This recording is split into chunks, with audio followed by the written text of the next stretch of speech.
जो बात तानसेन की चली, और उससे पूर्व बात चल रही थी सखू की, शबरी की, तो तानसेन की जो बात चली हम फिर वहीं लौट आए और बस कुछ शब्दों में समापन की ओर बढ़ेंगे। तानसेन की बात थी। तानसेन को अकबर ने जब कहा तेरा संगीत बहुत अच्छा है, तानसेन ने कहा बादशाह संगीत मेरा नहीं, मेरे बादशाह का, एक मेरे गुरुदेव का सुनकर देखो। कहा कौन और कहाँ? कहा स्वामी हरिदास, वृंदावन निधिवन। कब चले? कहा चुपके से जाना पड़ेगा, बिना बताए। चुपके और छुपके, दोनों शब्द, चुपके से और छुपके, आवाज भी नहीं और दिखाई भी ना दे, छुप के जाना पड़ेगा। अगले दिन पहुंच गए। निधिवन की कुंजें तो है ही, पता ही ना लगे वहां कहाँ बैठे हैं। बैठ के छुप के। और जब स्वामी हरिदास जी के संगीत की तान चली और हरिदास को ऐसा लगा कि जैसे बिल्कुल बेसुधी सी छा गई हो। संगीत पूरा हुआ। अकबर ने कहा तानसेन संगीत तो तेरा भी बहुत अच्छा लगता था, लेकिन ऐसा तो नहीं हुआ तानसेन कभी कि तेरा संगीत सुनते सुनते एकदम बेखुदी बेसुधी की स्थिति बन गई हो। लेकिन आज तो लगा कि बैठे यहां हैं लेकिन किसी जैसे अलग ही दुनिया में है उस भाव से। तो तब तानसेन ने कहा बादशाह मैंने पहले कहा था ना, बहुत बड़ा अंतर है मेरे संगीत और मेरे गुरुदेव के संगीत का, लेकिन मुझे तो कुछ नहीं दिखाई दिया। वही तानपुरा संगीत का उपकरण, वैसी ही अंगुलियां जैसे तेरी चलती हैं वैसे ही उनकी चल रही थी, मुझे तो कोई अंतर नहीं दिखाई दिया। तानसेन ने कहा बादशाह वो अंतर दिखाई देने वाला नहीं, वो क्रियाओं का अंतर नहीं है, वो अंतर भाव का अंतर है।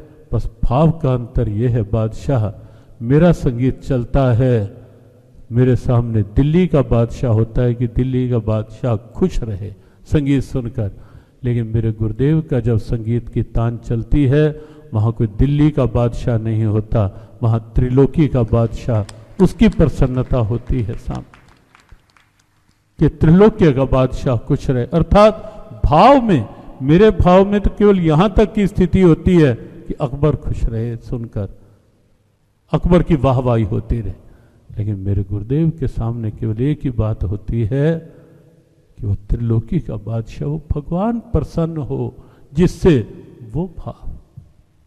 तो भाव का अंतर है।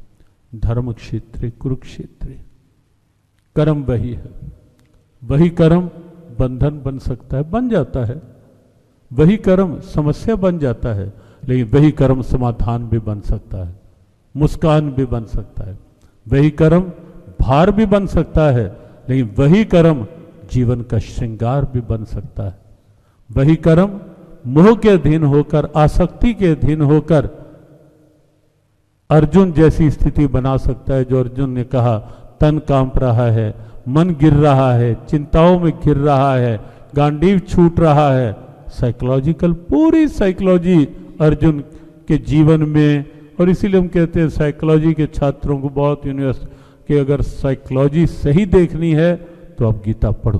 गीता का प्रारंभ ही एक विकृत मानसिकता से है अर्जुन की।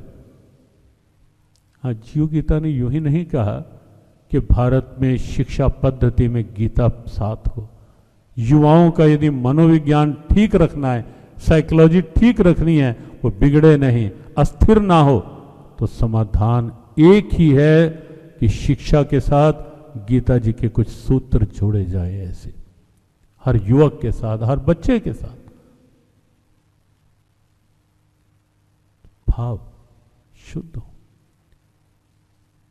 अर्जुन की मानसिकता बिगड़ी थी और बाद में अर्जुन ने गीता सुनकर कहा था, वही अर्जुन जो कह रहा था युद्ध नहीं करूंगा, उसी अर्जुन ने कहा करिष्ये वचनम तव, जो आप कहोगे कृष्ण वही करूंगा। जो अर्जुन कह रहा था कि बिल्कुल मेरा चित्त भ्रमित है कृष्ण, न च शक्नोम्य अवस्था तुम, मैं खड़ा भी नहीं रह पा रहा अर्जुन कृष्ण। उसी अर्जुन ने कहा अंत में गीता उपदेश सुनकर, स्थितो अस्मि, अब मैं बिल्कुल स्थिर हूं।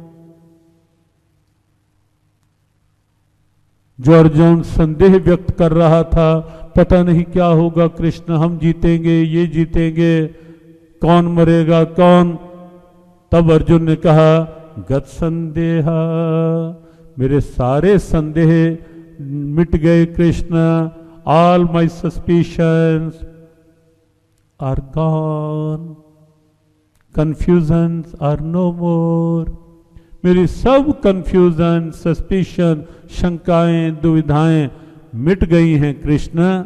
अब कृष्य वचनम तव, अब जो आप कहोगे बस वही करूंगा, आपका समझकर करूंगा, आपकी ड्यूटी समझकर करूंगा कृष्ण।